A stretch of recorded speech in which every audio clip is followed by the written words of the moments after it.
Twist మీద twist cinema చూస్తున్నంతసేపు ఇంత బాగా ఎట్లా రాసిండ్రా మీరు అన్నట్టు అనిపించింది నాకైతే.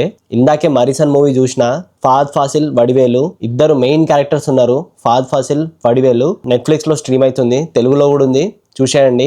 మూవీ సినాప్సిస్ వచ్చేసి ఫహద్ ఫాసిల్ దీనిలో దొంగ ఉంటాడు, వడివేలు ఒక పెద్ద ఆయనకి అల్జైమర్స్ ఉంటది, అంటే మతిమరుపు ఉంటది. వీళ్ళిద్దరు సడన్ గా ఎట్లా కలిసిండ్రు, వీళ్ళిద్దరి మధ్య రోడ్ ట్రిప్ అనేది ఎట్లా జరిగింది అనేది స్టోరీ. వాళ్ళిద్దరి మధ్యలో మిడిల్ లో ఒక చిన్న ఫన్నీ మూమెంట్స్ ఉంటాయి. అసలు ఇద్దరైతే చించి పేకాడేసిండ్రు, అంత బాగా చేసిండ్రు. అసలు చాలా అంటే చాలా న్యాచురల్ గా అనిపించింది అసలు చూస్తున్నంత సేపు. ఫస్ట్ హాఫ్ అయితే హిలేరియస్. అసలు నాకైతే ఫస్ట్ హాఫ్ చాలా అంటే చాలా నచ్చింది.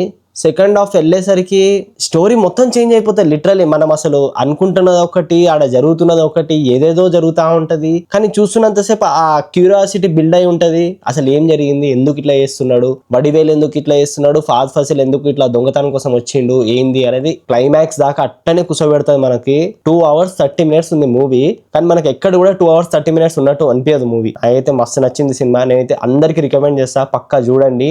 బోర్ అనిపించినా, టైం పాస్ కి చూడాలనిపించినా, ఏది అనిపించినా సరే చక్కగా నెట్ఫ్లిక్స్ కి వెళ్ళి మరీసన్ మూవీ చూసేయండి. అస్సలు రిగ్రెట్ అవ్వరు, నేను చెప్తున్నా కదా. అస్సలు రిగ్రెట్ అవ్వరు, అంత బాగుంది మూవీ. కానీ క్లైమాక్స్ లో మనకు ఇంతేనా అన్న ఫీల్ వస్తుంది, చాలా మందికి వస్తుంది. అది ఇంతేనా అని చెప్పి, ఇంకా ఎగ్జిక్యూషన్ ఇంకా బాగా చేయొచ్చు కదా అన్నట్టు అనిపించింది నాకు. వర్త్ ద వాచ్ అంట. నేనైతే కొంచెం సబ్స్క్రైబ్ చేసుకోండి, అట్లా లైక్, షేర్, కామెంట్ చేయండి. So signing off from movie talk. జై హింద్.